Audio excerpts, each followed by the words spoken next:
here today with Dennis Broderson, and we're going to talk about his hot rod he has behind us. So if you can go ahead and give us a little bit of background story and how you found the body. Okay, when I was 14 years old, we were farming over in eastern Washington, close to Lewiston, Idaho, and my uncle told me about this car. It was in a shed in the middle of a wheat field, and I've known it, and I bugged the people that owned it for years and years, and finally, after 50, 60 years, the guy said, take the car out of the shop and it's yours, $1,200, get it out of here.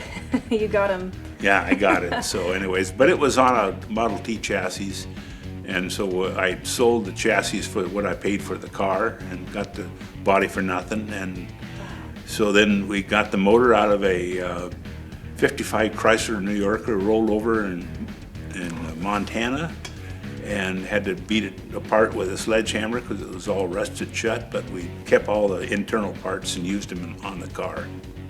Well, tell us a little bit about the build. It's got a homemade frame, but it's got disc brakes on the front that it'll stop when it needs to, and it's a safe car, although a lot of people, they look at it and they think because it's rusty, it's not safe. That's not true. It's a good running car. Mm-hmm. And we have seats out of an old Cessna 172, and the taillights are from a Detroit diesel, 6-cylinder, 671. And I noticed you have a firefighter emblem in front. Can you tell me a little bit about that? Yeah, that we poured that ourselves. That's poured from an antique emblem. I was a firefighter for 30 years for the city of Seattle and run the fireboats, and so I was always turning wrenches down there. So it leads right to a car like this, real easy. And what about the odometer? Well, the odometer is from a 1933 Ford from Australia. It was in kilometers, and I had it converted in California to miles per hour, so that it reads right on what the State Patrol said it should. So. Mm-hmm.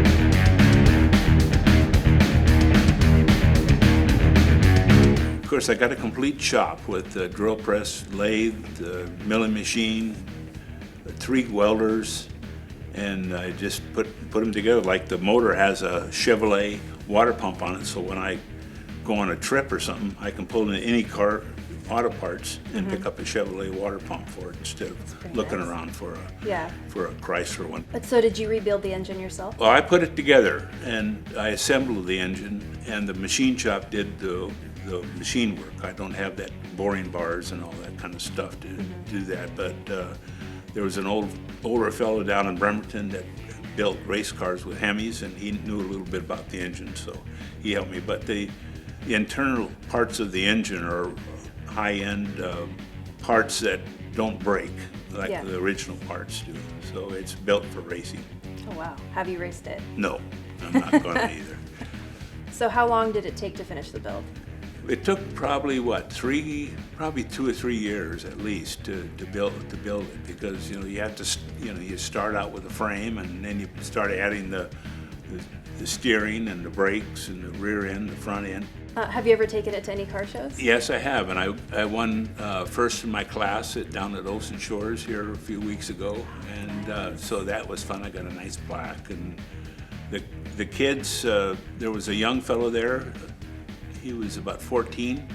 He was mentally handicapped, and he came up with a suitcase, and he opened up the suitcase and he pulled out a Roadster that had a Hemi in it, and so to match the Roadster here. And so I asked his mother if it's okay if he went for a ride, and she said absolutely. So we took him for a ride around the parking lot. His eyes just oh my God, I bet he loved it. Oh, his eyes were as big as sausage. Yeah, that was fun.